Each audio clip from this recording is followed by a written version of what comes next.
Children, here I am going to discuss a very important concept of the LCR circuit, that is the LCR circuit at resonance. तो आप लोगों ने class 11th में पढ़ा है कि रेजोनेंस फिनोमिना जब होता है तो रेजोनेंस फिनोमिना पे कोई एक चीज़ हमारी मैक्सिमम होती है। जैसे आपने ऑसिलेशन में पढ़ा था कि अगर फ्रीक्वेंसी मैच करती है ड्राइविंग ऑब्जेक्ट और ड्राइवर ऑब्जेक्ट की, तो उस कंडीशन पे एम्पलीट्यूड ऑफ वाइब्रेशन मैक्सिमम होता है और रेजोनेंस फिनोमिना आकर होता है। वही चीज़ यहाँ पर भी कॉन्सेप्ट वही है, बस इसको हमें अप्लाई करना है सर्किट में।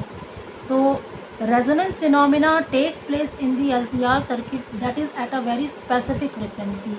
जैसे कि मैंने अभी आपको ये ग्राफ जो समझाया था, इस वाले जो ग्राफ में मैंने बताया था कि जैसे जैसे फ्रिक्वेंसी की वैल्यू को वैरी करते हैं तो एक ऐसी फ्रिक्वेंसी हमें मिलती है जहाँ पे एक्सएल और एक्सी की वैल्यू कोइंसाइड करती है और दोनों इक्वल हो जाते हैं।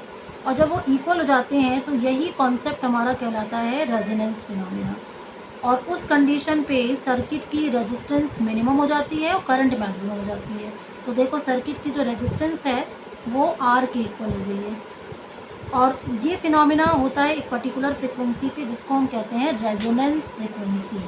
सो basically resonance phenomena takes place at a very specific frequency which is known as resonant angular frequency. अगर हम एंगुलर फ्रिक्वेंसी का कॉन्सेप्ट लेते हैं तो इफ़ ओमेगा की वैल्यू को वैरी करें तो at a particular frequency that is omega not which is known as resonant angular frequency, then in that case XL will be equal to XC. और चूँकि ओमेगा इज इक्वल टू आपका होता है 2 pi F, तो omega not हो जाएगा 2 pi F not. तो यही फ्रीक्वेंसी हमारी रेजोनेंस फ्रीक्वेंसी होगी जिस पे ये फिनोमिना अकर होगा। क्लियर? तो at this phenomena XL is equal to XC हो गया। XL is equal to XC होने का मतलब omega not L, because this phenomena takes place at this frequency, that is why we will write the formula of XL omega not L and xc 1 upon omega naught c. Now take the cross multiplication, so you will be getting omega naught square is equal to 1 upon lc, and now omega naught will be equal to 1 upon under root of lc. So this will be resonant angular frequency. अगर हम इसको resonance frequency के consideration में लें जिसको हम vary कर रहे हैं, तो omega naught is equal to 2 pi F naught, then this will be equal to 2 pi F naught is equal to 1 upon under root of LC. तो F naught will be equal to 1 upon 2 pi under root L C. This is known as the resonance frequency. अब आप देखिए कि जो ये phenomena है इसमें जो हमारा इम्पिडेंस का फॉर्मूला आता है वो क्या आता है, impedance is equal to under root of R square plus XL minus XC का होल स्क्वायर। ठीक, अब एक्सएल और एक्सी इक्वल हो गए तो Z will be equal to किसके हो जाएगा, आर के इक्वल हो जाएगा, and this will be the minimum value of the impedance. यानी सर्किट की रेजिस्टेंस मिनिमम हो गई। और अगर हम करंट की बात करें, पीक वैल्यू ऑफ करंट की बात करें, तो that will be E naught upon Z. तो at resonance Z will be equal to what, R. तो this will be minimum, that will be equal to are.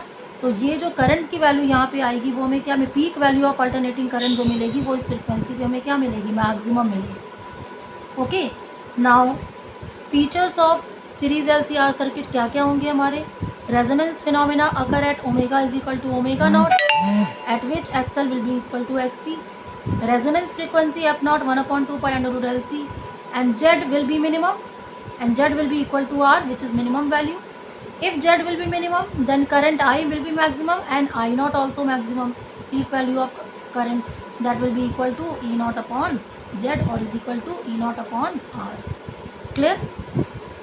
Now I, और अब आप देखिए कि अब ये जो फॉर्मूला हमारा बना ये किसका बना, ये हमारा बना प्योरली रजिस्टिव सर्किट का, जिसमें हमने सिर्फ रेजिस्टेंस को यूज़ किया था। तो जिसमें हमने रेजिस्टेंस को यूज़ किया था उसमें हमारा आई का फॉर्मूला ई अपॉन आर ही तो आया था, और अगर आई नॉट की बात करें तो वो ई नॉट अपॉन आर हो जाएगा। तो इसका मतलब रेजोनेंस पे जो LCR सर्किट होता है वो बिहेव करता है as a purely resistive circuit, क्योंकि Z is equal to R आ गया। क्लियर? और अगर वो प्योरली रजिस्टिव सर्किट की तरह बिहेव करता है तो इसका मतलब आई और ई दोनों सेम फेज में हो गए, क्योंकि प्योरली रजिस्टिव में ई और आई के बीच का जो फेज डिफरेंस होता है pi, that will be equal to 0। Okay, दोनों सेम फेज में होते हैं तो phase angle will be equal to what, 0। And this LCR circuit at resonance behave like a purely resistive circuit. Now series resonance occur at all values of R. हर value of R पे आपको resonance phenomena मिलेगा at a particular frequency पे। ठीक है, और E is equal to we are square plus V L minus V C whole square, ये हमारा EMF का फॉर्मूला आया था।